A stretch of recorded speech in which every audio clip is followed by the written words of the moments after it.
So we're exploring what the future might hold for fragile ecosystems such as this, and what sort of role humans might play in that.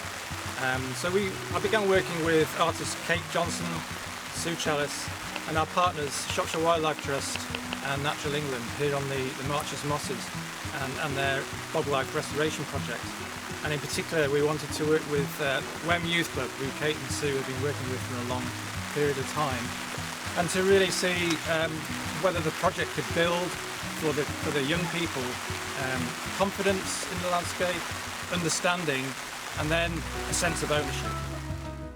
We really wanted to produce a piece of quality artwork and for the children to experience being inspired by this environment and making something really carefully and over a period of time, and that's actually worked really well because the project's been quite rich in time as well as everything else, isn't it? Yeah, I think it's exposing them to a wonderful environment that's on their doorsteps, and for them to understand that environment and to learn more. And actually the children are quite knowledgeable, and I think it's through having repeat journeys to this landscape where they can absorb lots of information.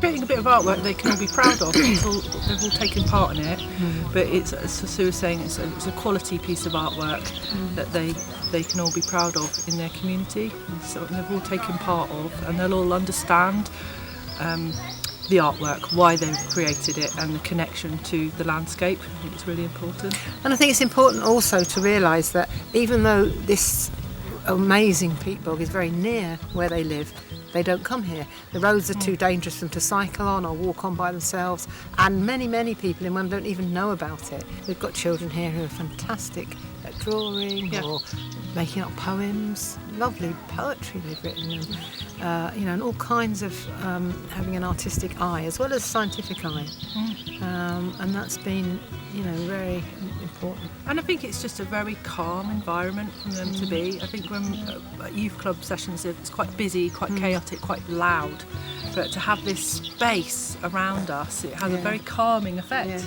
And how relaxing the trips have been. I think it's really good for them. It's definitely deepened my love. I mean, I love this place anyway, but it's definitely deepened my affection for Wixle Moss.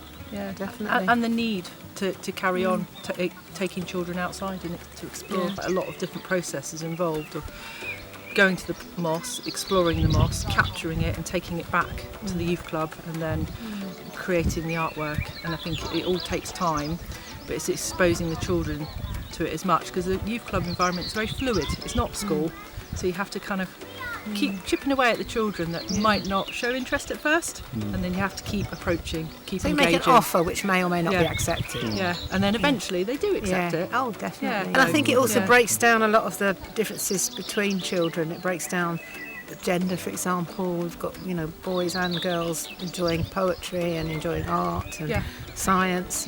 So I think that's really noticeable to me. I don't know how that works in other environments. And generally it means that these children are getting to know each other across age groups as well. And outside their other friendship groups. So it creates a sort of a really interesting shared experience, a community. I think for us, we've been here a lot, but for other children that were part of the youth club and the project, they've never been here before, and for them, the first time on Wixle Moss, it was quite eye-opening and inspiring to see what they thought of it as well, because we've been here a lot, but other children haven't. So. And they went onto the banner. We did drawings. We dyed bits of fabric that would then later go on the banner. I think I wrote a poem, impromptu, in the situation, and then that ended up on the sound trail, that part of the project. So my name's Anna Martin and I work for Shropshire Wildlife Trust, and my role is to really engage people in the Marches Mosses. So we were really delighted when Andrew started talking to us about the mosses and becoming interested in creating art about this place. And when he then went on to create the project and be successful in the bid to the Arts Council.